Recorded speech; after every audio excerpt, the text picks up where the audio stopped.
আসসালামু আলাইকুম, আপনাদেরকে স্বাগত জানাচ্ছি আমাদের চ্যানেলে। আমরা ব্যানফ থেকে রেজিনা সাসকাচুয়ানের উদ্দেশ্যে বের হয়েছি। রৌদ্রোজ্জ্বল একটি দিন এবং সামারের দিন সবসময় খুব সুন্দর থাকে। যেহেতু আমাদের নিউ ব্রান্সউইক যেতে হবে, সেজন্য আমরা প্রতিদিন 400 থেকে 500 কিলোমিটার মিনিমাম আমরা ড্রাইভ করে থাকি। যেহেতু ব্যানফ থেকে সাসকাচুয়ান রেজিনার উদ্দেশ্যে যেই যাত্রা শুরু করেছি সেটার দূরত্ব অ্যারাউন্ড 700 কিলোমিটারের উপরে। এবং আমরা ব্যানফে যেটা দেখেছি শুধু ডানে বামে পাহাড় পর্বত এবং গাছগাছালি, কিন্তু ক্যালগারি থেকে রেজিনার দিকে আমরা যাওয়ার পথে শুধু 200-300 কিলোমিটার সোজা রাস্তা পেয়েছি এবং ডানে এবং বামে শুধু খালি জমি আর জমি, আবাদি জমি। এবং আমরাই একমাত্র এখানে প্রথম দেখেছি যেটা ডানে এবং বামে অনেক গরু ছাগল বা গরু বাছুর দেখা গিয়েছে, যেটা আপনারা অল্প সময়ের ভিতরে এই ভিডিওতে আপনারা দেখতে পারবেন। শুধু ডানে এবং বামে অনেক সাদা কালো বিভিন্ন ধরনের গরু। এবং এখানে সম্ভবত মানুষজনের প্রধান জীবিকা নির্বাহ করে থাকে গম চাষ করে।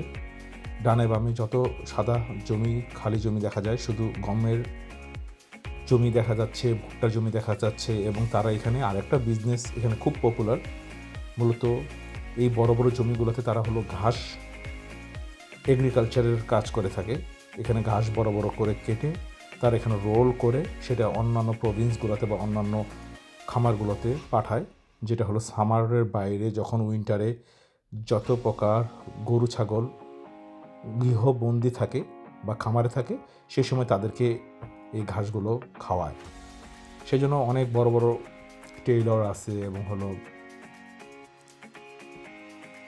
ট্রেন আছে যেগুলো দিয়ে তারা ট্রান্সপোর্টেশনের কাজগুলো করা। এখানে মূলত টেইলরের সাথে তাদের রেল ট্রান্সপোর্টেশন কস্ট অনেক কম।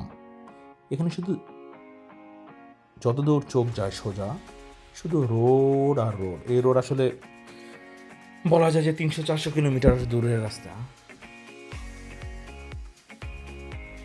এবং এখানে একটা জিনিস আপনাদেরকে বলে রাখি, আপনারা 2-3টা জিনিস খুব সুন্দর করে চেক করে রাখবেন। এখানে ফুয়েল 300-400 কিলোমিটারের ভিতরে আপনারা কোনো ফুয়েল পাম্প নাও পেতে পারেন, যদি পেয়ে থাকেন তাহলে অনেক দূরে। এবং আপনাদের এখানে আরেকটা জিনিস আপনারা একটু প্রবলেম ফেস করতে পারেন, নেটওয়ার্ক ইস্যু, যেখানে আসলে নেটওয়ার্কটা পাওয়াটা খুবই সমস্যা হতে পারে কিছু কিছু জায়গায়, সব জায়গায় না। এবং আপনারা দূরে দেখতে পাচ্ছেন সেটা মূলত তাদের একটা রিফাইনারি ফার্ম। এখানে মূলত তারা অয়েল রিফাইনারি করে, যেহেতু অ্যালবার্টার পর থেকে তারা অনেক জায়গায় অনেক অয়েল উত্তোলন করার একটা জায়গা আছে, সেই জায়গাতে তারা অয়েল বা মাইনিং ফার্ম আছে বা মাইনিংয়ের জায়গা আছে, অয়েল উত্তোলন করে। তাদের আরেকটা বিজনেস এগুলো। মূলত ডানে বামে শুধু খালি জমি আর জমি। আমরা আগে দেখেছি শুধু সবুজ আর সবুজ, ডানে আর বামে যতদূর চোখ যায়। আর এখানে যতদূর চোখ যায় কোনো ঘর বাড়ি নেই, আশেপাশে পুরো খালি আর খালি। আপনারা দেখতে পাচ্ছেন কত সুন্দর সোজা রাস্তা চলে যাচ্ছে, কত দূর চোখ আর আটকানো যায় না যে কত দূরে যে রাস্তাগুলো ঠেকেছে।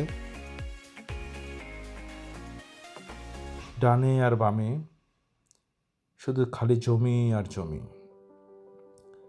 এখানে আবার কিছু কিছু জায়গায় কিছু কিছু বাড়ি দেখা যায়। এটা মূলত তাদের একটা সেন্ট্রাল হাব। এখানে তাদের ফ্যাক্টরি, আসলে মূলত এটা ফ্যাক্টরি বলা যাবে না, এটা ওয়ার্কশপ বলা যায়। বা এখানে তাদের এগ্রিকালচার রিলেটেড ইকুইপমেন্ট তারা এইসব জায়গা থেকে ভাড়া দেয় এবং মেনটেনেন্স করে। একটা central hub, business central hub বলা যায়। আমরা রেজিনার খুব কাছাকাছি জায়গায় আছি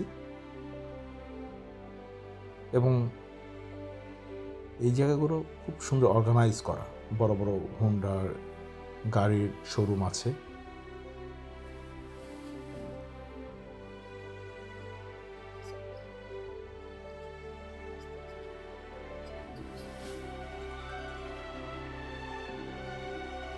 এত দীর্ঘ একটা রাস্তা, সোজা রাস্তা।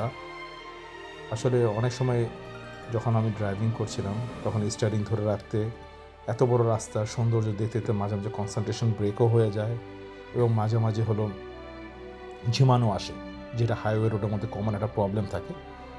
যখন রাস্তাগুলো আঁকাবাঁকা হয় তখন হলো তাদের কনসেন্ট্রেশন বা ড্রাইভারদের কনসেন্ট্রেশন ফুল রোডের উপরে থাকে,